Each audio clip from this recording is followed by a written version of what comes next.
d'accueil. De ghetto France, France, terre d'accueil. De ghetto France. Ma France à moi, elle parle fort. Hey Marianne m'a appris vos ancêtres les Gaulois. Mon père était noir. Hey Marianne m'a appris vos ancêtres les Gaulois. Mon père était noir, je suis blanc, y'a un truc qui cloche. Pourtant on est tous égaux. Même couleur de sang, même bras, même sirop, même chico. Dans nos corps, on a tous des tiers d'eau. C'est dommage. On puisse voter avec des cartes de résidence. On puisse voter avec des cartes de résidence. On puisse voter avec des cartes de résidence. Il faut arrêter la répression. Messieurs les dirigeants, nouvelle génération. Nouvelle génération. Nouvelle génération.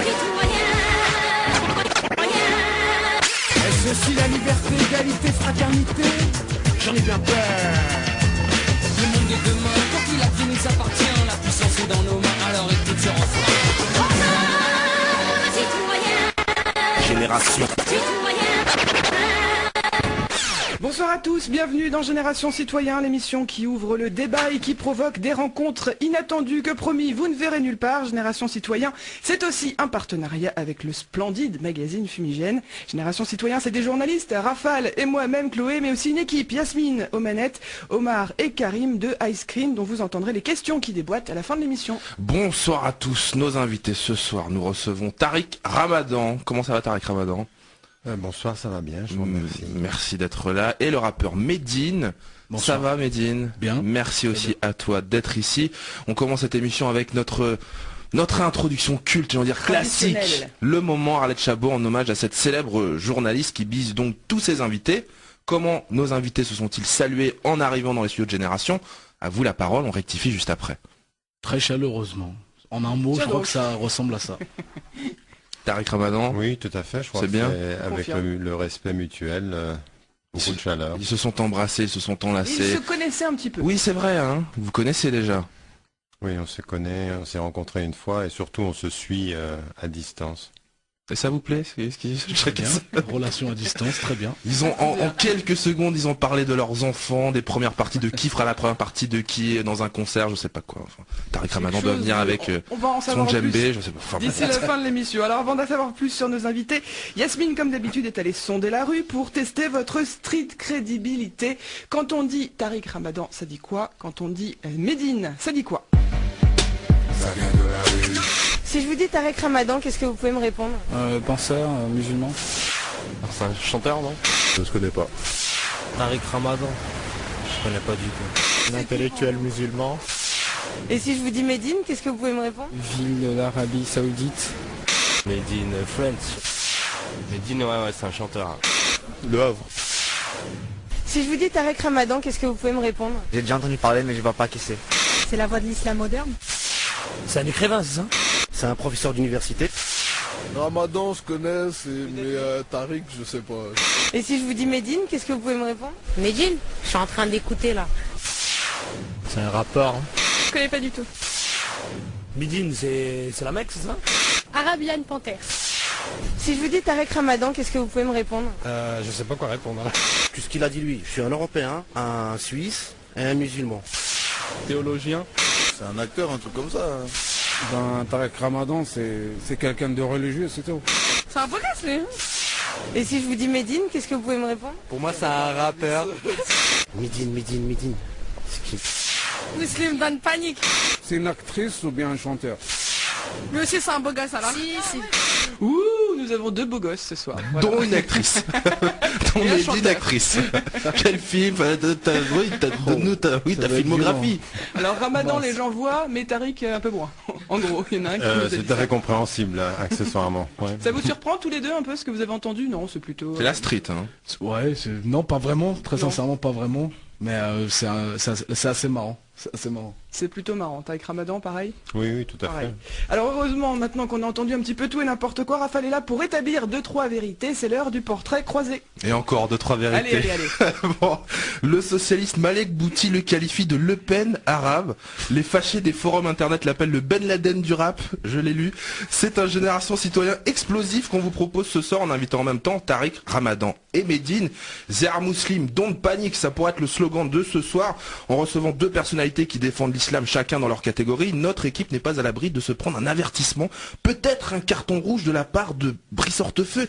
Quand il y en a un, ça va, c'est quand il y en a plusieurs que ça peut poser des problèmes. Ça marche avec les Auvergnats. Pourquoi ça marcherait pas avec les musulmans? On sait pas. D'autant que, rappelez-vous, ils peuvent être catholiques, aller à l'église, on fait une bise à Amine. Amine. Au passage, qui mange du cochon et qui boit de la bière, puisque là, c'est l'heure du dîner, donc bon appétit, Amine. Tariq Ramadan, vous êtes rare dans les médias, ou alors peut-être en featuring sur un titre de Maghreb United, on n'a pas vérifié. Par contre, j'ai vérifié un peu votre background. Vous êtes né en 1962 à Genève, c'est en Suisse. Dans la famille, on ne choisit pas sa famille. Je voudrais Tariq, vous êtes le petit-fils du fondateur des Frères musulmans, un mouvement, un courant de pensée que certains qualifient de radical, voire d'islamiste. Vous êtes aussi le fils de vos parents égyptiens, fervents militants, qui ont choisi la Suisse pour se réfugier. Au moins vous goûtez. Vous aviez du bon chocolat quand Médine, lui, avait des pépitos premier prix. On ne peut pas vous accuser de délit génétique. Vous le dites assez souvent, Tariq Ramadan, vous dites assumer votre histoire, d'autant que tout ça vous a permis de penser, d'amorcer des réflexions. Vous étudiez alors la philosophie à l'université de Genève, avec au final une thèse de doctorat sur Nietzsche. Les gars, donc, nos auditeurs, rien à voir avec les NTM, c'est pas Nietzsche ta mère. Je dis ça parce que je les connais. Je les connais, nos auditeurs.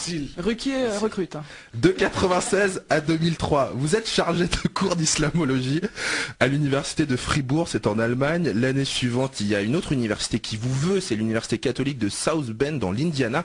Sauf que ça bloque à la douane, les États-Unis ne vous filent pas le visa. C'est une histoire vraie, ça. Ouais, ils me l'ont donné puis ils me l'ont repris. Ah bah c'est encore mieux. C'est reprendre ses volets, c'est pas bien les gars.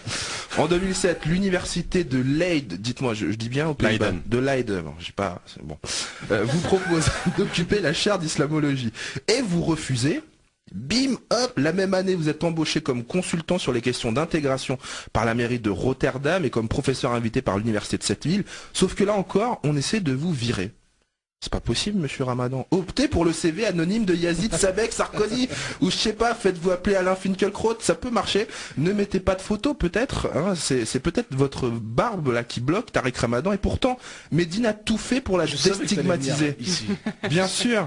Ce qui a fait plaisir à Sébastien Chabal, tu le cites même dans un de tes titres, ce titre c'est Code Barbe où il dit Barbe is beautiful.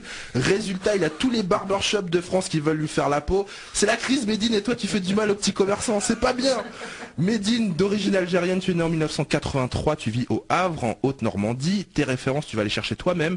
Pas forcément à l'école, mais dans les bouquins, sur le net, au cinéma, tes héros s'appellent Malcolm X ou Massoud l'Afghan, pour n'en citer que quelques-uns, ça tape. Mais attends, juste une petite parenthèse, Médine et moi, nous sommes normands et nous aimons le camembert, normalement. Et là, notre street credibility en prend un coup. Direct. Ah non, au contraire. Médine, tu es un des piliers du label Indé Dean Records. Pour vous, la religion n'est pas un problème, elle n'est pas ostensible, c'est aussi votre signature apologique. En 2004, arrive ton premier album, 11 septembre, un musulman qui fait un disque qui s'appelle 11 septembre, c'est comme un flic qui ferait un album qui s'appellerait 17 octobre. En tout cas, il ne faut pas s'étonner qu'après des mecs comme Tariq Ramadan se font recaler à la douane américaine. Non mais Médine, s'il te plaît. Comme si ça suffisait pas à tous vous mettre en galère, en 2005, il sort son album Djihad. Bravo, merci pour les autres. Puis il y aura le street album Tape le découde, gros succès, la Don't Panic Tape, et il y aura son nouvel album Arabian Panther, on en reparle dans cette émission. Vous avez plein de points communs, comme tous les deux avoir signé l'appel des indigènes. La presse anglaise aussi. Médine est le premier rappeur français à avoir été interviewé dans le Time. On dit le Time, le Times. Le Times. Le Times. Ouais, voilà. The Times. Le premier rappeur français à y avoir été interviewé, c'était après le soulèvement des banlieues en 2005. Et vous, Tariq Ramadan, en décembre 2000, donc 5 ans avant, ce magazine vous a élu parmi, je cite, les 6 personnalités religieuses capables de rénover et revivifier la religion musulmane dans le siècle à venir. La pression, comme dirait Zoxy. Tariq dirait que c'est son intime conviction, Médine, qu'on a besoin de révolution. Voilà, petit applaudissement, petit sourire, petit... Ah, ne le faites pas. Je m'enrichis, on recule tout de suite. Reste là. Tariq Ramadan, alors une question qu'on s'est posée tout naturellement en préparant l'émission, en sachant que vous aviez accepté donc de venir dans Génération. Pourquoi vous présente-t-on comme un porte-parole de la banlieue française, alors que comme Raphaël l'a expliqué, a priori vous n'avez pas grand-chose à voir avec la banlieue française? Je crois que c'est effectivement la perception des salons parisiens. C'est-à-dire que quand on a un faciès d'arabe et puis qu'on apparaît, par la force des choses, on doit bien venir de quelque part. Et donc, si en plus on ajoute à cela un discours sur l'islam, et si on ajoute à cela en même temps la défense de l'égalité citoyenne, forcément on va vous associer À la banlieue, mais pas à la banlieue au sens noble du terme, à la banlieue au sens de tout ce qui est marginal, de tout ce qui est l'autre en fait. La banlieue dans les salons parisiens, c'est l'autre. Et donc, en ayant ce faciès et en intervenant, j'apparais comme le porte-parole de ces autres, de ces ghettos, de ceux qui s'isolent de la France. Encore une fois, je sais que ce que je dis est entendu dans beaucoup des banlieues, pas de la façon dont je peux le dire au niveau universitaire, c'est entendu. Et ce que je veux pouvoir dire également, c'est transformer cette image-là des banlieues en disant oui, il y a de la résistance et ils ont raison de résister. Mais vous-même, vous vous présentez pas comme le porte-parole. Ah non, mais moi je suis le porte-parole de rien du tout, ni des banlieues, ni d'autre chose. Je veux dire, je me suis jamais présenté comme ça et je ne veux surtout pas, je casse systématiquement ceci, même au niveau et à l'intérieur de la communauté musulmane en France et ailleurs. Et Medine, porte-parole de fait, il y a beaucoup de gens qui écoutent tes albums et qui reprennent tes textes justement pour dire voilà, la banlieue, la vraie, c'est ça. Alors d'abord juste pour rebondir sur ce que M. Ramadan vient de dire, même s'il refuse un peu l'étiquette de porte-parole, je suis désolé de dire que j'ai grandi avec Tarek Ramadan, que sa philosophie m'a beaucoup orienté, donc, et comme je viens des banlieues, forcément, je prends Tarek Ramadan comme un porte-parole. Donc qu'il le veuille ou non, c'est notre porte-parole désormais. Et très sincèrement, moi j'ai grandi avec son discours, que ce soit sur cassette, que ce soit dans les bouquins. Bon, je vous cache pas que je comprenais pas vraiment tout. Pourquoi? Parce que j'ai pas un cursus scolaire qui me permet de comprendre l'ensemble des mots qui sont utilisés dans ces bouquins. Mais bon, j'ai fait un peu d'effort, je me suis un peu documenté pour aller au fond de sa pensée. Et vraisemblablement aujourd'hui, c'est la personne, c'est notre référence, en tout cas, je sais, chez Dean Records. Chez Dean Records. Mais c'est pas la seule en banlieue. Non, c'est pas la seule en banlieue, mais c'est une grosse référence. Dans Génération Citoyen, on demande à nos invités, on en profite tant que vous êtes là. C'est l'actu, c'est chaud. Voilà, de vous prononcer sur le fameux débat sur l'identité nationale. Tarte à la crème, je dirais, du moment. Alors déjà, ce que vous en pensez sur l'existence de ce débat, à ce moment venu, donc au mois de novembre, et éventuellement sur le contenu, est-ce que vous entendez par identité nationale? Medine, on va commencer par toi, tiens.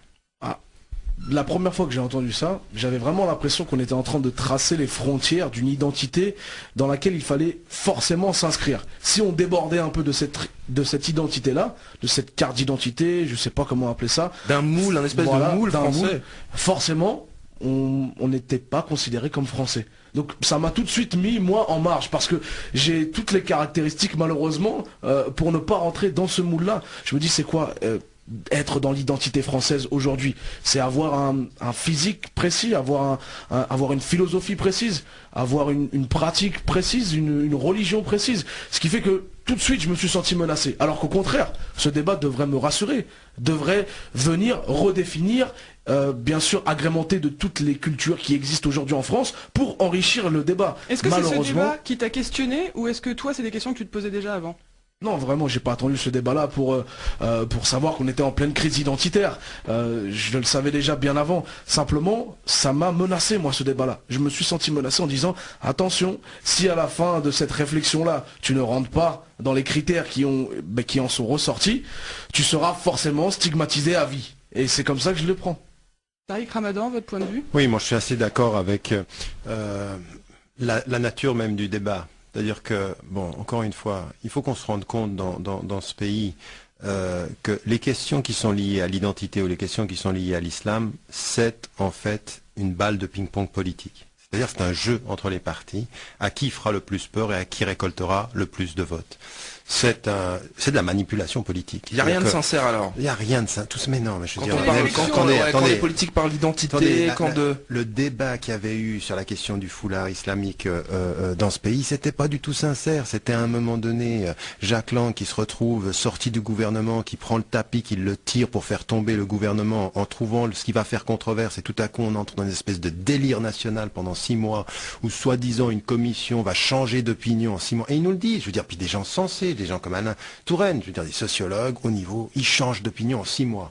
On rentre dans une hystérie. Ensuite, la question de la burqa, à la suite du discours d'Obama, qui met Sarkozy dans une situation où lui se retrouve 5 jours plus tard à devoir dire je soutiens complètement Obama. Et il y en a qui disent ah tu le soutiens, et ben maintenant c'est la burqa. Et on est parti dans une autre discussion. Cette question d'identité nationale juste avant les élections qui vont être les régionales en mars 2010. Attendez, je veux dire ça suffit. C'est d'abord d'abord un débat de la manipulation politique, puis c'est un débat de la peur. C'est un débat qui dit de l'identité une espèce de vision très très réductrice. En fait, ce qu'on est en train de dire, c'est pas qui sommes-nous, c'est qui nous ne sommes pas, qui n'est pas nous. En fait, c'est une identité par négation de l'autre. C'est-à-dire, en fait, au bout du compte, on est effectivement de déterminer un moule pour se dire, mais qui n'y sera pas. C'est pas du tout un débat sur la pluralité des mémoires, sur l'histoire commune avec la pluralité des mémoires. C'est pas ça. Ça nous intéresse pas. Il y a des gens qui sont en train d'agrémenter.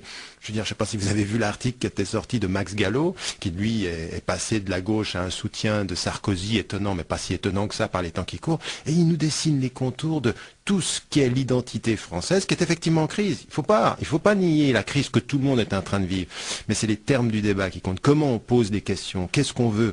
Et lui, tout à coup, il nous dit, c'est la laïcité, c'est l'égalité homme-femme. Je veux dire, tout à coup, viennent se déterminer tout ce qui va stigmatiser ce qu'on pense être, par exemple, ce qu'est la banlieue. Alors dans la banlieue, c'est pas l'égalité, dans la banlieue, c'est pas la reconnaissance. Et donc on est en train de faire une espèce d'identité nationale des salons parisiens, de ce petit milieu d'intellectuels et de petits politiques qui connaissent plus leur pays et qui sont en train de nous faire une espèce d'identité fermée. C'est une identité de la peur. Une fois qu'on a dit ça, donc vos points de vue qui se rejoignent pas mal, qu'est-ce que c'est être français aujourd'hui pour vous? Parce que le débat, malgré tout, il est là. Donc je vais vous demander, Médine, je vais te demander, c'est quoi être français aujourd'hui pour toi? À chaud, très sincèrement, je pourrais pas vraiment te répondre. Faudrait que moi aussi, je suscite moi-même, à l'intérieur de moi, un propre débat personnel pour comprendre c'est quoi être français. Moi, j'ai pas l'impression d'avoir le besoin de le faire. Pourquoi? Parce que je me sens pleinement français. Malheureusement, c'est la question. Voilà, je me pose pas la question. Je sais pas, un végétarien ne va pas se poser la question pourquoi il est devenu végétarien. Enfin bref, c'est d'abord on se devient fort. Moi je suis vraisemblablement français parce que je suis né ici.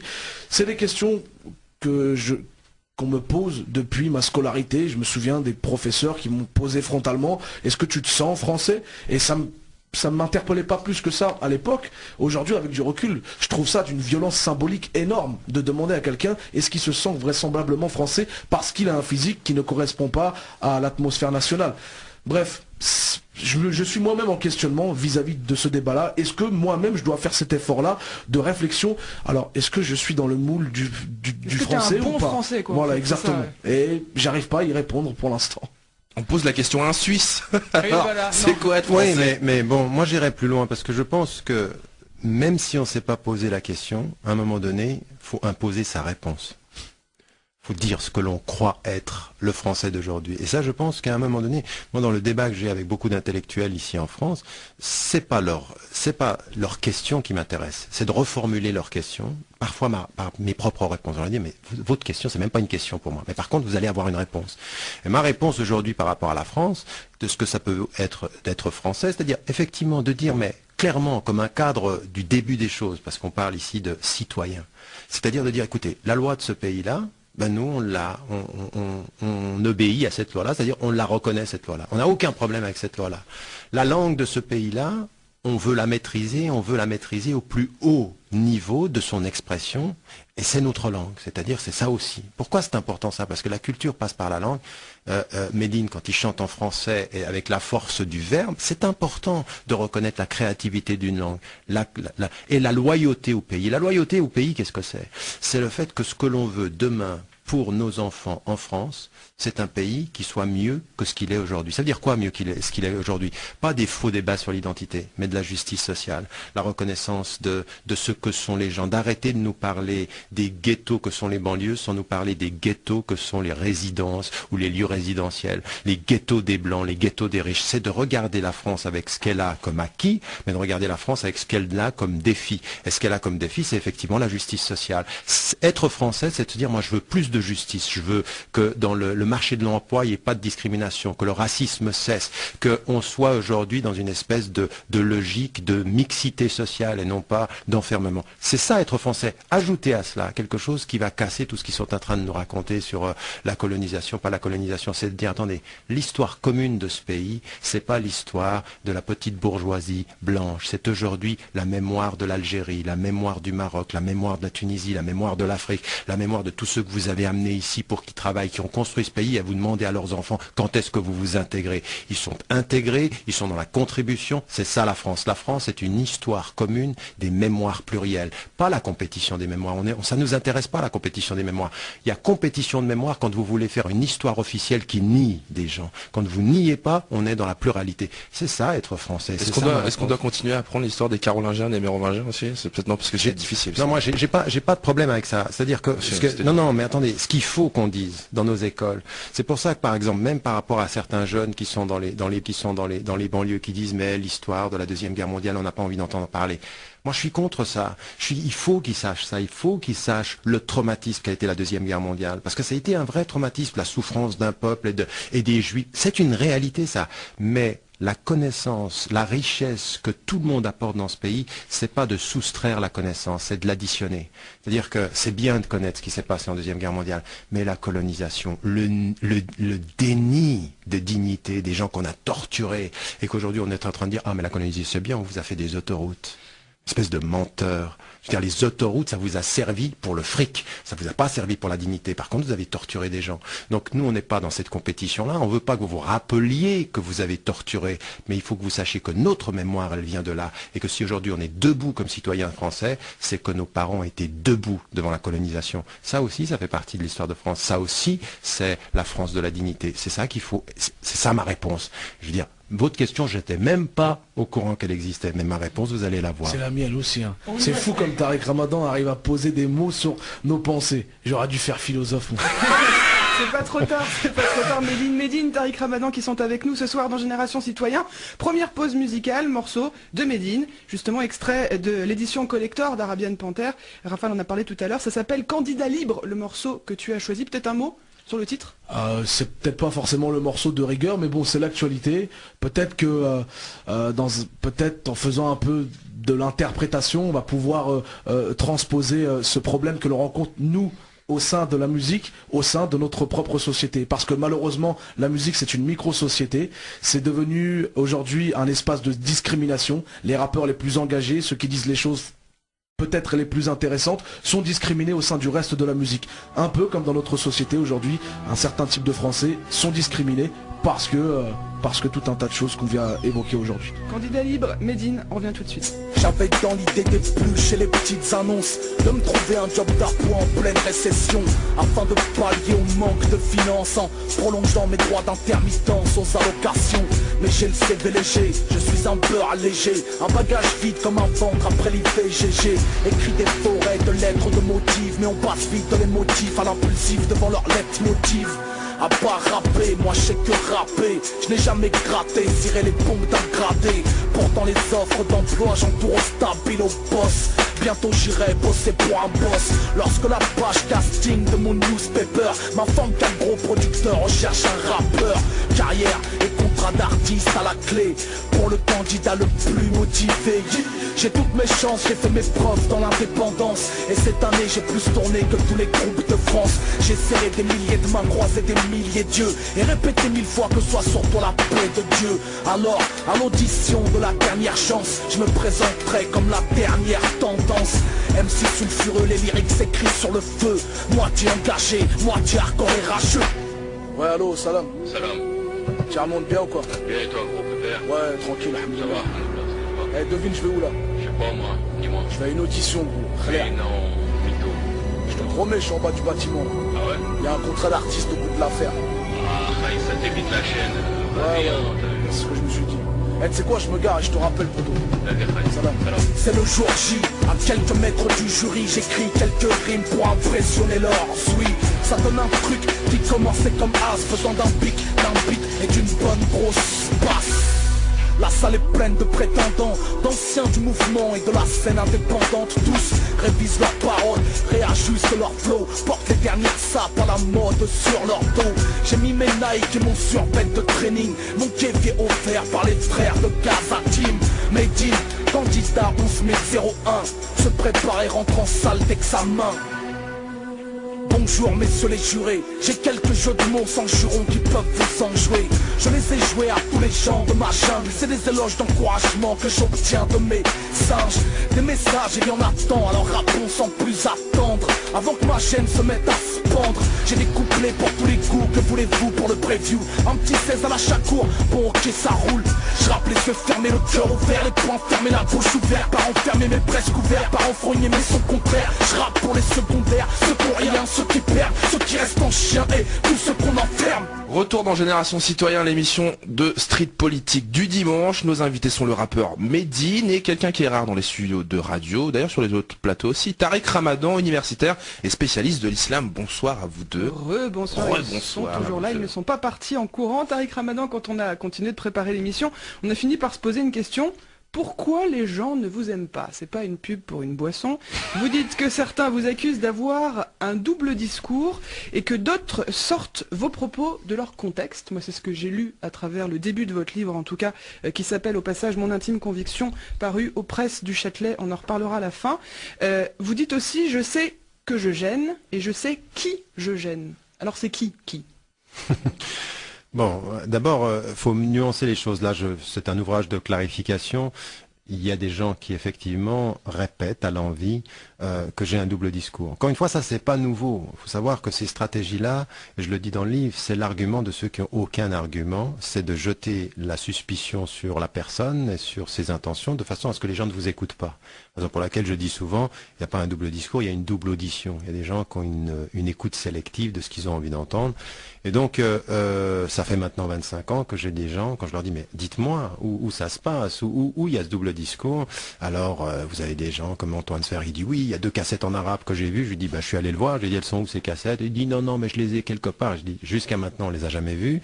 D'autres coupent les phrases, et même la municipalité de Rotterdam a fait une recherche là-dessus en disant, mais écoutez, les citations sont sorties de leurs propos. C'est même le contraire de ce qu'il dit. Je veux dire, ce qu'on a pu rapporter. Alors, vous avez un certain nombre de soi-disant chercheurs qui sont des spécialistes, en fait, d'une propagande. Donc c'est vraiment de la propagande, c'est sortir c'est de ne pas vouloir faire face aux propos. Pourquoi? Et qui je gêne de ce point de vue-là? Alors dans le texte, je mets en évidence un certain nombre de fronts sur lesquels je dois travailler, parce que c'est une parole qui assume l'islam, qui assume la religion, qui assume la foi. Et pour certains aujourd'hui, qui sont des gens qui ont une vision de la laïcité, qui n'est pas du tout ce que la laïcité est, mais qui ont fait une idéologie de la laïcité, dès qu'on parle de religion, c'est le retour du religieux, et ça veut dire contre la laïcité, parce que pour eux, la laïcité, c'est plus de religion. Il ne faut plus que ça soit visible. Ceux-là, je les gêne, parce que je connais maintenant, et j'ai travaillé sur la loi, et donc je les interpelle sur leur terrain. Vous avez certains groupes féministes qui pensent que dès qu'il y a de la religion, par définition, la religion est contre la femme. J'entends certaines de leurs questions, parce que certaines de leurs questions sont légitimes, mais c'est pas une raison, ça ne légitime pas que certains de ces groupes-là, justement, fondent tous leurs propos sur l'islam, par définition, est contre la femme. Et donc là, il y a un vrai groupe aussi qui gêne. Ajoutez à cela certains groupes d'homosexuels également, pas tous, parce que j'ai eu des contacts avec beaucoup pendant des années, mais vous en avez certains, dès qu'il y a religion, c'est forcément homophobe, c'est forcément le rejet. Donc, vous voyez, ça s'additionne. Ajoutez à cela mes plus grands ennemis, ceux qui, effectivement, n'admettront jamais que je tienne le propos que je tiens, c'est que jamais, de ma vie, jamais je me tairai sur la souffrance du peuple palestinien. Jamais je n'associerai la critique de l'État d'Israël avec une once d'acceptation de l'antisémitisme. Pour moi, l'antisémitisme est anti-islamique par définition, mais je me tairai jamais en face de... Et puis là, on est tout près d'une année de ce qui s'est passé à Gaza, et on sait aujourd'hui qu'est-ce qui s'est passé, combien de civils ont été tués. La méthode de l'armée la plus morale du Moyen-Orient était l'armée la plus morale du Moyen-Orient, c'est quand même assez amusant, parce qu'on sait que toutes les armées là-bas sont immorales, mais alors celle-ci, elle l'est d'autant plus, tuant des civils, ciblant des civils, et donc je ne me tairai pas. Et vous avez aujourd'hui en France des personnes qui, on me l'a dit, on me l'a fait comprendre, cesse ce discours sur Israël, et les portes seront ouvertes. C'est-à-dire, le discours sera audible. Et donc, de ce point de vue-là, je me tairai jamais. Je veux dire, je n'accepterai jamais ça. Dernier élément, ce discours-là, depuis là où je suis, je sais d'où je viens. Moi, je suis d'un exil politique. C'est-à-dire que je sais qu'il y a des dictatures dans le monde arabe. Je sais qu'il y a des dictatures en Tunisie, en Égypte. Je ne peux pas rentrer dans ces pays-là, mais je ne me tairai pas. Et là, vous avez une alliance objective entre des États arabes de sociétés majoritairement musulmanes et quelques groupes ici qui, pour diaboliser la personne, permettront ainsi que mon discours ne soit pas entendu sur ce qu'ils sont vraiment, c'est-à-dire des dictatures qui ne reconnaissent pas et qui ne respectent pas leur peuple. Alors c'est bien parce que vous avez balayé tous les thèmes qu'on voulait qu'on voulait aborder dans cette partie. Alors on va reprendre en détail. Le plus simple parce que là vous êtes un petit peu en mode Calimero. Donc on y va. On s'est dit qu'on allait se poser, prendre le temps d'entendre vos réponses claires, simples, 3 fois plus efficaces, comme diraient les 2 balles de Neg. Au passage, exactement. Alors du coup on va poser des questions à 2 balles. J'ai rajouté une deuxième blague. Oh mon dieu, c'est pathétique. Validation. Vous avez dit tout à l'heure, donc vous avez commencé à parler du Proche-Orient. On vous dit niveau antisémitisme pas clair. Donc là vous avez déjà commencé à répondre. Bien sûr, vous ne vous présentez pas comme un antisémite. Mais non seulement je ne me présente pas, mais je veux dire, moi je veux être jugé sur les faits. Quand en 94 j'ai sorti, je veux dire, à un moment donné, j'avais vu Alain Grèche. Alain Grèche vient me voir et me dit... Qui est Alain Grèche? Alain Grèche, c'est le rédacteur en chef, enfin... Maintenant, je ne sais plus ce qu'il est effectivement. Je crois qu'il est rédacteur en chef adjoint du Monde diplomatique ou directeur ou vice-directeur. Il est au Monde diplomatique. Et toujours est-il que Alain Grèche vient me voir et me dit, écoute, ce qui est en train de se passer dans certaines banlieues, le discours qui est tenu est grave. Et effectivement, j'ai commencé à tendre l'oreille. On est au début des années 90. Et là, effectivement, il y a une confusion de genre. Mais cette confusion de genre, je la connaissais du monde majoritairement musulman, où j'ai entendu des gens qui pouvaient, au nom de réduction de versets coraniques, entretenir une espèce de vision, les juifs, c'est ça par définition, et qui confondent leur opposition à l'État d'Israël. Alors que dans la tradition musulmane classique, la présence des gens du livre, de la philosophie juive, on connaît le cas de Maïmonide, mais toute cette présence-là a toujours été une reconnaissance dans la dignité. Et donc à partir d'un certain moment, j'ai commencé à ce moment-là à prendre des positions claires en disant l'antisémitisme c'est non et expliquer de l'intérieur, source à l'appui, ce qu'était la position de la religion musulmane par rapport à cela. Donc la clarification du discours.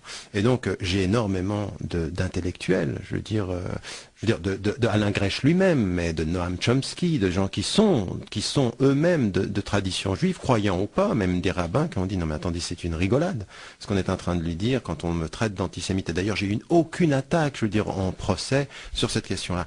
Mais je suis radical, effectivement, mais radical sur toute acceptation de l'injustice quand il s'agit d'un peuple et de la reconnaissance du peuple palestinien, c'est tout. Et je me tairai jamais, mais je le suis aussi avec l'Arabie Saoudite, dont je n'accepterai jamais qu'on transforme les Pakistanais et les Philippins en esclaves. Ça, je ne l'accepterai jamais. Donc je ne suis pas dans la dénonciation sélective. Mais je reconnais la souffrance du peuple juif dans ce qui a été une horreur de la politique européenne. Je veux aujourd'hui qu'il y ait une conscience juive qui se lève et qui dise à l'État d'Israël, comme certains le font, ce que vous faites est indigne de notre tradition. Et quand vous dites l'État juif, c'est une distorsion de ce qu'est le qualificatif de juif à une politique d'État qui est une politique de répression et de déni de la dignité d'un peuple. Donc ce soir dans Génération Citoyen, vous condamnez l'antisémitisme et aussi la politique israélienne vis-à-vis des Palestiniens. On est d'accord ? C'est ça. Ben, si c'est aussi clair, j'espère que c'est aussi clair que vous l'avez dit, voilà. Et j'en suis content. J'ai essayé d'être clair. Merci de traduire ce que je dis en me laissant entendre que c'était pas clair. On parle aussi d'homosexualité, vous en avez parlé juste en introduction. On a entendu que vous aviez des contacts, que vous aviez bossé avec des associations ou des collectifs ou des individus. On écoute une question du politique Jean-Luc Romero qu'on a reçu dans nos studios. Et il y a une question pour vous. Alors moi j'aimerais lui demander si d'une part il est favorable à la loi pénalisant les propos homophobes et s'il a lu le livre de Brahim, Un homo dans la cité. Voilà, question, enfin double question. D'abord, on avait reçu effectivement Brahim Naïd-Balkh, l'auteur d'Un homo dans la cité. Le bouquin, vous l'avez lu? Non, malheureusement, j'ai pas lu le livre. Non. Médine, éventuellement, toi non plus? Non plus. Non, pourquoi? Enfin, il n'y a pas de raison. J'étais pas au courant. T'étais pas au courant. J'apprends qu'il y a, exactement. Moi, j'apprends également qu'il y a un titre de cette nature-là. Cela étant, sur sa première question, oui. Mais plus que cela, c'est-à-dire que tout ce qui est de l'ordre de la discrimination par rapport aux individus, sur le plan de la société, nous, on a même pris des positions dans le European Muslim Network que je préside. On a à Bruxelles, on a rencontré des gens. C'est-à-dire que ma position, elle est claire. L'islam, comme toutes les autres religions, comme le Dalai Lama, dit que l'homosexualité est interdite et on ne la promeut pas. Il y a même une condamnation de ce point de vue-là. C'est une chose de dire ceci, et il faut le dire. Quand vous êtes sérieux avec les textes, vous n'allez pas faire semblant que les textes n'existent pas. Ça existe, ça. Il y a des textes qui disent ça. Une fois que vous avez dit ça, vous dites aux gens, qu'est-ce qu'il faut faire? Vous condamnez, vous tuez les gens, ou vous comprenez que c'est l'acte avec lequel vous n'êtes pas d'accord, et vous respectez les gens avec lesquels vous vivez. Ma position par rapport à celle-ci, elle a toujours été, je respecte les gens, mais je ne suis pas d'accord avec les actes. Et comment c'est possible ça? Parce que j'ai vu effectivement, j'avais relevé une phrase, vous venez de le redire, donc je ne vais pas sortir la phrase, ça sert à rien. Comment c'est possible? Ça prouve que vous avez écrit le bouquin. Oui, que c'est vous qui l'avez écrit, oui. Comment c'est possible de ne pas être d'accord avec un acte, mais de le tolérer? Moi ça me paraît contradictoire en fait, vous voyez? Non, c'est pas l'acte que je tolère, c'est encore plus profond que ça. C'est ne pas être d'accord ou ne pas adhérer à ce que quelqu'un fait, mais de maintenir son respect pour ce qu'il est. Et j'espère que vous faites ça avec tous les gens avec lesquels vous vivez. C'est-à-dire que vous voyez des gens qui peuvent prier 5 fois par jour, ou des gens qui jeûnent, ou des gens qui sont dans des situations où ils font des choses avec lesquelles vous pouvez ne pas être d'accord. Vous respectez ce qu'ils sont, même si vous n'adhérez pas à ce qu'ils font. Alors vous êtes musulman réformiste? C'est le terme que vous choisissez pour vous définir vous-même? Oui, mais moi, encore une fois, c'était dans le livre qui s'appelle La réforme radicale, j'essaye d'expliquer le sens de réforme, parce que la réforme, c'est pas quelque chose c'est pas un terme qui nous vient de l'extérieur. Réformiste, ça veut dire prendre au sérieux les textes. C'est ce que je viens de vous montrer. Je les prends très au sérieux, mais je vis dans un nouvel univers dans lequel il y a des nouveaux défis et il faut répondre. Et alors justement, à aucun moment, selon vous, on pourra faire évoluer l'islam au point de ne plus interdire l'homosexualité? Non mais encore une fois, la norme collective, elle ne changera sans doute pas. Maintenant, il y a une chose également du point de vue de l'islam, c'est-à-dire que les gens dans leur vie privée, on a un principe qui est un principe directeur, c'est qu'on ne les surveille pas, c'est qu'on les laisse vivre leur vie et qu'on n'expose pas ça en termes publics. Mais c'est vrai dans la vie intime à deux, un homme, une femme, comme dans tout le reste. Donc la modernisation de l'islam, ça n'est pas de changer une éthique pour s'adapter à ce que le monde est, c'est de maintenir l'éthique, de reconnaître la dignité des êtres dans ce qu'ils sont et de ce qu'ils font. C'est quand même ça qu'il faut dire. Moi, je suis absolument opposé à cette idée que pour pouvoir être dans le coup aujourd'hui, il faut oublier des références et des cadres. Je dis encore une fois, ça c'est le cadre islamique. La vraie question, c'est qu'est-ce qu'on attend des gens? Comment est-ce qu'on leur demande de vivre avec la différence? Comment est-ce qu'on demande de vivre avec des êtres qui font d'autres choix? Eh bien, quand vous avez dit respect, quand vous avez dit dignité, quand vous avez dit écoute, quand vous avez dit compréhension, eh bien, je pense que vous avez dit l'essentiel. Non, c'est pas pour être dans le coup, hein, quand vous avez dit pour être dans le coup. Non, c'est pas ça. Votre position sur le voile dans la société française, dans les services publics, clairement? Non mais, encore une fois, pour moi, la situation, elle est extrêmement claire. C'est un principe que partout où je vais, il est entendu de façon extrêmement favorable, à l'exception de la France. Il est interdit d'imposer le foulard à une femme, il est interdit, à mon sens, de lui imposer de l'enlever. Et qu'il faut arrêter avec cette idée qu'un espace, que l'État est neutre quand rien n'est visible de ce que l'on est. Non, attendez, quand j'enseigne, moi j'ai été enseignant pendant des années au secondaire. Qu'est-ce qu'est la neutralité? La neutralité, c'est comment je m'habille moi, comme enseignant, ou la neutralité de ce que j'enseigne? Vous avez des gens qui sont neutres dans leurs habits, mais totalement idéologues dans ce qu'ils enseignent. C'est ce que l'on enseigne qui doit être neutre, pas la façon dont on se vêtit. Et quand une société, on arrive à regarder comment les élèves s'habillent, ou comment les enseignants s'habillent, ou comment les gens dans les services publics s'habillent, c'est une société qui a peur. Vous allez en Angleterre, vous allez en Suède, vous allez même en Hollande. En Hollande, vous avez une émission. Vous avez 3 jeunes sœurs qui portent le foulard, qui tiennent une émission dans la rue. Vous avez au Canada une fille qui a fait une émission qui a été un succès, qui a été primée, qui s'appelle La Petite Mosquée dans la Prairie, pour reprendre, et qui marche très bien. Elle porte le foulard, elle est émancipée, elle est libre. Et quand on lui pose la question, elle dit « Mais attendez, mais vous êtes en train de me parler de quoi? Ne confondez pas ce qui enchaîne votre tête à mon absence de liberté avec la liberté réelle qu'est ma vie et qui montre ce que je fais par ma créativité. » Ça marche aussi pour les jeunes mineurs en France? Non, moi, une fois, la prescription du foulard, elle est à partir de l'âge de raison, et c'est à partir du moment où on fait un choix. Je suis opposé à cette lecture musulmane qui consiste à commencer très très tôt à le mettre, et puis ensuite, à partir de 14, 15, 16 ans, je veux dire, les personnes sont encore mineures, certes, mais elles ont l'âge de raison de pouvoir choisir. Vous avez l'âge de raison. Médine, ouais. Pas vraiment, parce que je me range très sincèrement du côté des propos de Tariq Ramadan. Mais bon, voilà, là, ce matin, j'ouvre le Parisien. c'est anecdotique ce que je vais dire. J'ouvre le Parisien, je vois cette jeune fille qui a créé un tollé à l'Assemblée nationale parce qu'elle est partie avec sa classe du Val d'Oise assister à l'Assemblée. Et donc voilà, il y avait même des députés qui la prenaient en photo. Il y en a qui se sont insurgés sur le moment en disant... Elle portait le voile, c'est ça? Parce qu'elle portait le voile, voilà. Qui se sont insurgés en disant comment, dans l'espace public, dans les plus hautes autorités, dans les plus hautes sphères de notre État, des jeunes filles puissent rentrer à l'intérieur. C'est de la provocation.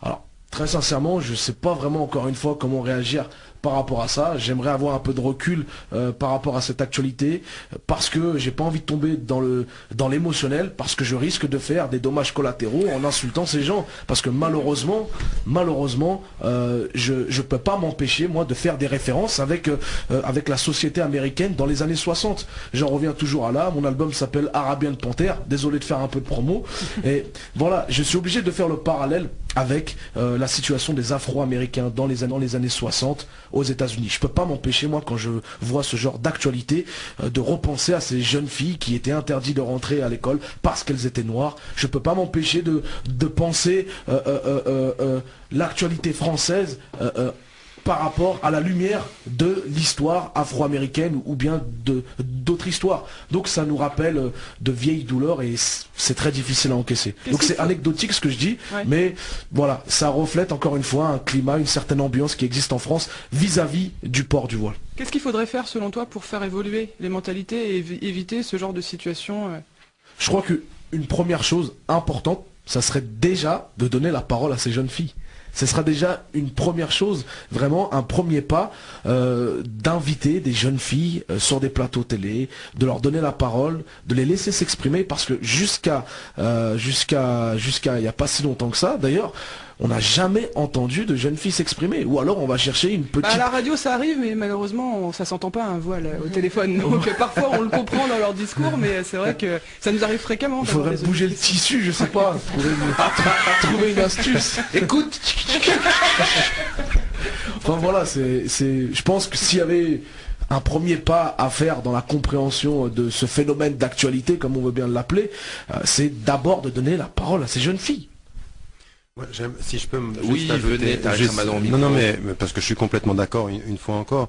Mais moi, ce que j'aimerais proposer et dire à ces jeunes filles, et là aussi, c'est quelque chose que je répète depuis des années. Il y a des victimes de discrimination. Il faut s'opposer à nourrir un sentiment victimaire. Un sentiment victimaire, c'est-à-dire on est des victimes, ils nous aiment pas. Il faut que les femmes aujourd'hui, et les femmes en particulier qui portent le foulard et qui le décident, d'abord, ça doit être fait dans leur liberté. Et moi, ce que je dirais, c'est qu'aux filles à qui on l'impose, il faut qu'elle fasse comprendre à ceux qui le lui imposent que ce n'est pas comme ça. C'est peut-être facile à dire, mais pas forcément. Non, mais j'ai jamais dit que ça. Non. La question n'est pas la question du droit et de son droit n'est jamais facile à défendre, mais il faut le faire. C'est-à-dire, moi, c'est ce que j'appelle les jeunes filles à faire. C'est-à-dire qu'à partir d'un certain moment, c'est dans le dialogue à l'intérieur de la famille, c'est dans le dialogue avec la maman, le papa et les frères. Ça, c'est très important. Il ne faut pas vivre un acte de foi sous la contrainte. Et quand on a une conscience, on le refuse. Mais la deuxième des choses qu'il faut faire en France, c'est qu'il faut prendre la parole. C'est-à-dire qu'il faut faire le contraire de ce à quoi cette pression psychologique est en train de pousser les jeunes filles. D'abord pour certaines de se dire, ouf, si je le porte, je vais être complètement marginalisé. Donc certaines ne le portent pas par crainte, ou d'autres le portent mais s'isolent, et donc ne sont plus visibles. Il faut faire le contraire, c'est-à-dire et il y en a de plus en plus dans les cercles universitaires, qui peuvent... Mais le cercle universitaire, c'est là où c'est encore le plus facile, malgré la difficulté. Mais il faut que, dans le marché de l'emploi, il faut continuer. Alors encore une fois, personne n'a dit que c'était facile. Mais nous, si on a quelque chose à faire, de là où je suis, en tout cas moi, par exemple, c'est systématiquement d'offrir des canaux, d'offrir des plateformes pour que ces jeunes femmes prennent la parole et expliquent leur expérience personnelle, parce que c'est le seul moyen de briser que le masculin parle à la place du féminin. On termine avec la liste des bifs potentiels, cette fois d'une vision un petit peu plus globale, votre point de vue sur la lapidation. Vous demandez un moratoire pour qu'on cesse l'application de ces peines dans le monde musulman. Oui, je vois que vous reprenez tout ce qui a été polémique pendant les 5 dernières années. Non, moi je demande... juste pour histoire de mettre à plat. Hein. Oui, non, c'est très bien, il n'y a aucun problème. Non, assume, moi... Raphaël, assume. C'est pour ça que je le dis. T'as pas regardé Ruquier ou quoi? J'ai répondu très souvent à cette question-là. J'appelle à un moratoire sur la peine de mort, les châtiments corporels et la lapidation. exactement pour ce que je vous disais tout à l'heure. Je prends les textes au sérieux, il y a des textes qui font référence à cela. Ces textes-là, pour pouvoir être appliqués et compris, ils supposent d'abord une compréhension profonde des textes et la compréhension des conditions d'application. Et ce que je dis au monde musulman, c'est que c'est au nom de l'islam, et non pas pour faire plaisir à l'Occident, qu'à un moment donné, quand on revient sur les textes, on s'aperçoit qu'on ne peut pas appliquer les choses de cette façon-là. Et j'ai interpellé les savants. Encore une fois, moi, ça fait 15 ans que j'ai travaillé là-dessus avant de parler de moratoire. D'ailleurs, je suis très content que le président Nicolas Sarkozy, alors qu'il était ministre de l'Intérieur, ait été mon agent de relations publiques. Il a rendu cette thèse internationale. Et je la disais à des savants avant, en leur disant quoi? Je leur dis, écoutez, j'ai 3 questions à vous poser. Que disent les textes? Quelles sont les conditions? Dans quel contexte? Comment on fait? Et donc, à partir du moment où il n'y a pas de réponse à ça, il faut qu'on arrête. Vous ne pouvez pas continuer à exécuter des gens, vous ne pouvez pas continuer. Alors il dit, oh mais c'est marginal, je m'en moque. C'est-à-dire qu'une personne qui meurt injustement quelque part au nom d'un islam mal compris, ça nous retombe dessus. Moi, c'est ce que je comprends d'une tradition de dignité. C'est pas le nombre qui fait la différence, c'est le principe que l'on défend. Et donc, j'entre dans cette logique-là. Et ce que je dis à mes concitoyens en Europe, c'est que le moratoire, c'est la première étape à un débat ouvert, mais ce que ça permet, c'est qu'au nom même de l'islam, on arrête, d'une part, et puis je me retourne encore vers les États occidentaux en leur disant, il serait bon que vous fassiez preuve, vous, de cohérence, et que vous ne stigmatisiez pas l'application des peines quand c'est le Nigeria, 9e pays le plus pauvre du monde, et que vous vous taisiez quand les pétromonarchies le font, parce qu'ils ont l'argent pour vous faire taire. C'est-à-dire que par ceci, je mets 2 fois en contradiction mes interlocuteurs occidentaux et l'hypocrisie musulmane ou de certains gouvernements musulmans. Rapidement, Tariq Ramadan, depuis votre passage sur France 2 chez Ruquier, vous êtes un peu plus invité dans les médias, vous voyez une différence? Ça va mieux? Mieux. Non, ça va. C'est une perception parce qu'il y a eu une invitation. Je veux dire que ce qu'il faut savoir. Non, mais vous savez, c'est le terrain. Je veux dire, moi, il y a 2 ou 3 émissions que j'ai pu faire depuis, mais dans la réalité, ça a été depuis 5 ans, effectivement, des portes qui se ferment. Surtout pas lui donner. Quand on m'invite, il faut s'attendre à une vingtaine de coups de téléphone, des pressions toute la journée. Vous avez été tranquille, hein, pour le coup. Non, ça dépend qui. Mais je veux dire, par exemple, vous avez eu quand même des animateurs. Il faut quand même reconnaître ceci, des animateurs dans le paysage audiovisuel français qui ont résisté en disant non, il faut qu'on lui donne la parole. D'autres se sont rangés, donc c'est extrêmement difficile. Mais ce qu'il faut quand même qu'on dise dans les pays du droit de l'homme, c'est que c'est le seul pays au monde aujourd'hui dans lequel je peux entrer où je n'ai pas pu intervenir dans une université durant les 5 dernières années. C'est-à-dire rien. Et les salles, quand j'interviens, c'est ou des salles privées, et parfois les renseignements généraux qui interviennent juste avant, et puis des intellectuels, type Caroline Forest, qui légitime le fait qu'on ne me donne pas la parole. Il faut quand même qu'on se rende compte de ce qui est en train de se passer dans ce pays. Ouais, c'est parce que vous n'avez pas payé les frais de scolarité. C'est ça. Deuxième morceau choisi par Tariq Ramadan, Kenny Arcana, La Rue. On revient tout de suite.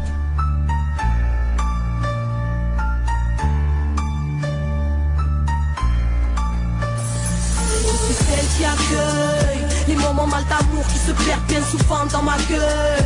Ceux qui demeurent sans repère, cause de familles détruites. Ils me prennent comme mère pour avoir des frères. Je deviens celle avec qui ils passent le plus de temps.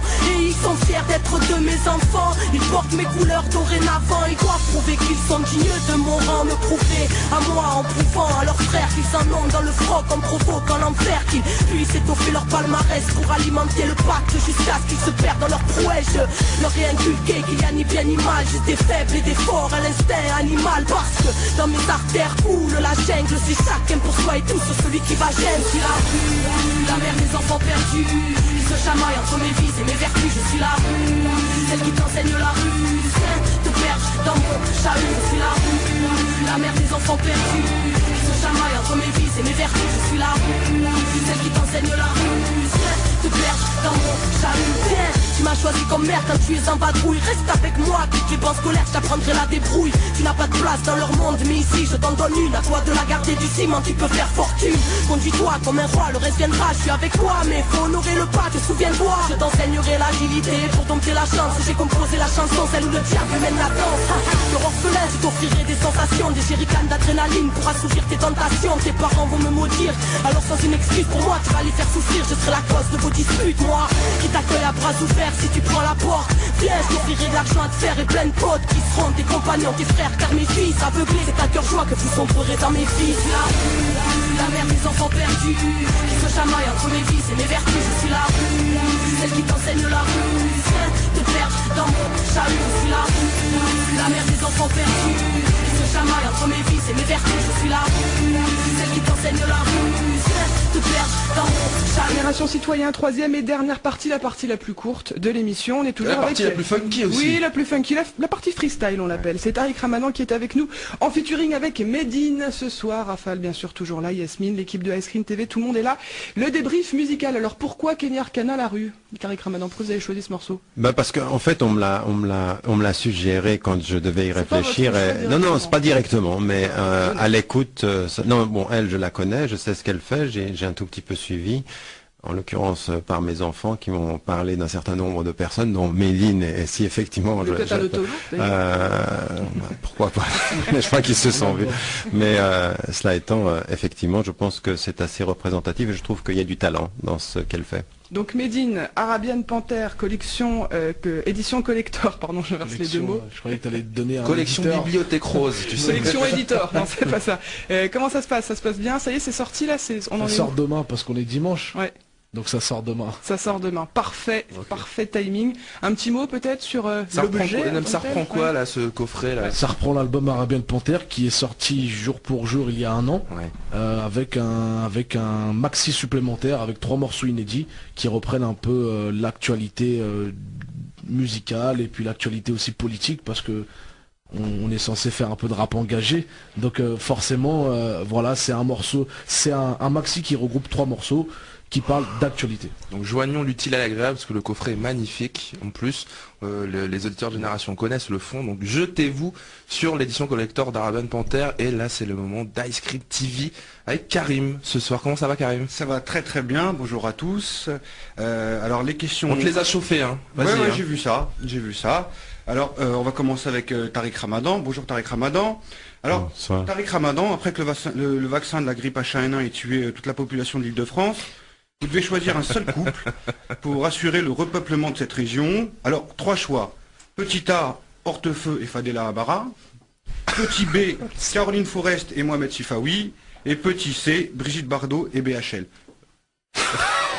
Pas de choix, il y a 3 couples qui apparemment peuvent encore fonctionner. Brigitte Bardot, je suis pas sûr, mais dites-nous quand même. Franchement, c'est très très difficile. Je prendrais BHL et Brigitte Bardot. D'accord, c'est noté, ça promet. Alors, Medine, bonjour. Alors, voilà, on a fait une petite étude comme ça, on s'est dit qu'être rappeur, c'est forcément s'exposer, avoir des fans, c'est très souvent vulgaire, ça travaille beaucoup sur l'ego. Est-ce que c'est islamique de rapper? Voilà la question qu'on s'est posée. Alors petit A, non ça ne l'est pas, je l'assume, mais c'est la seule expression que j'ai trouvée pour me battre. Petit B, si c'est pas islamique, qu'on me le prouve. Ouais, petit B, si c'est pas islamique, qu'on me le prouve. Hein. Parce que Ramadan, c'est islamique de rapper? Oui, non, il n'y a pas de problème avec ça. C'est toute une question de façon de faire. D'accord. De toute façon, il n'y a pas de choses islamiques ou pas. C'est simplement après des interprétations des textes que l'on vient transposer par rapport à ça. Mais il n'y a pas de, il n'y a pas de foulard islamique, par exemple. Il y a un foulard et après, c'est une signification qu'on vient mettre là-dessus. D'accord. Alors, monsieur Ramadan, on va maintenant réussir là où tout le monde a échoué. On va avoir la preuve, enfin, de votre double discours. Une seule réponse. Enfin, parce qu'on n'a pas réussi. Non, malgré que je rappelle que Caroline Forest offre une prime de 15 millions d'euros à qui trouve la preuve. Le match Algérie-Égypte, votre cœur a soutenu petit A, l'Algérie, petit B, l'Égypte. Pas le droit de faire une phrase, une seule réponse, une seule lettre, petit A ou petit B. Petit A, l'Algérie, petit P. Mais vous plaisantez, j'espère, mais c'est le petit B, mais sans l'ombre d'une hésitation. Qu'est-ce que j'entends? Voilà. Oh là là, c'est fait. Génération Extreme TV, on a la preuve de cette double allégeance. On l'a. Voilà. Caroline Forest, on veut les 15 millions d'euros. Rends-nous l'argent, Caroline. Promis. Voilà, alors une dernière question pour Medine. Medine, il a laissé passer le foot. Vraiment, je dis ça. Je dis rien, hein. Alors Medine, le port de la barbe, c'est pour toi un signe assumé de tes convictions religieuses. Petit B, c'est un label dans un marché du rap halal qui est en plein boom. Petit C, ça devrait pas être plus choquant que Robert Rue. Ouais, exactement, petit C. D'accord, eh ben, écoutez, merci d'avoir joué le jeu. Merci. On les retrouve évidemment régulièrement dans Génération Citoyen. Merci les gars. C'est l'heure de la casquette, messieurs, l'émission est quasi terminée. Donc l'heure de la casquette, c'est quoi? C'est des questions complètement débiles, hein, pour finir sur la légèreté. Médine, tu as pioché 2 questions que tu vas poser. Déjà, on va commencer par une première à Tariq Ramadan. Tu dois les lire telles quelles, Médine, c'est pas la peine d'essayer de gribouiller, je sais pas quoi. Il essaye de faire. Parce que je comprends pas vraiment. Coca-Cola ou Obama Soda? Alors, Obama Soda, on fait un petit coucou à Jean-Jacques Attissot. Ça existe vraiment, hein, Obama Soda, c'est un mec de la Courneuve qui l'a lancé, ouais. Ouais. Coca-Cola ou Obama Soda, Tariq Ramadan? Je peux avoir une solution qui serait ni l'un ni l'autre. Ah bah non, c'est pas marrant. Bon bah c'est votre réponse en tout cas. Ce serait quoi? Qu'est-ce que vous buvez? Vous aimez boire quoi? Qu'est-ce que vous... Thé à l'amande. Qu'est-ce que je vous sers? Thé à l'amande. Tariq Ramadan, une question pour Médine, s'il vous plaît. Oui. Alors... Entre Rachida Dati, Fadela Amara et Ramayad, qui a le plus d'humour selon vous? C'est Fadela. Il a pas hésité là. Elle sera, ouais, apparemment, elle sera en spectacle à la Cigale la semaine prochaine. Fadela la marrante. C'est ça d'ailleurs.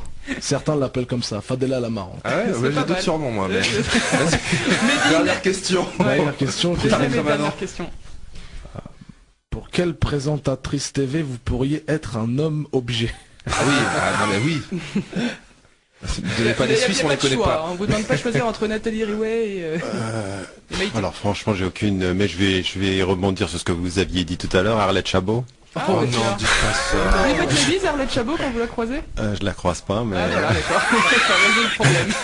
Tariq Ramadan, dernière question pour Médine, s'il vous plaît. Que chantez-vous sous la douche? Oh, le dossier. En ce moment? Oui, en ce moment. I'm singing. Et pourquoi pas? Non. Parce que je le crois pas. Non, très sincèrement, je me souviens plus. Ah bah bien sûr. J'ai pas envie de donner la dernière fois que j'ai pris une douche, je m'en souviens. Merci beaucoup à tous les deux. Merci Médine, merci Tariq Ramadan d'être venu. On rappelle le dernier bouquin de Tariq Ramadan, Mon intime conviction, paru aux presses du Châtelet. Et Arabian Panther.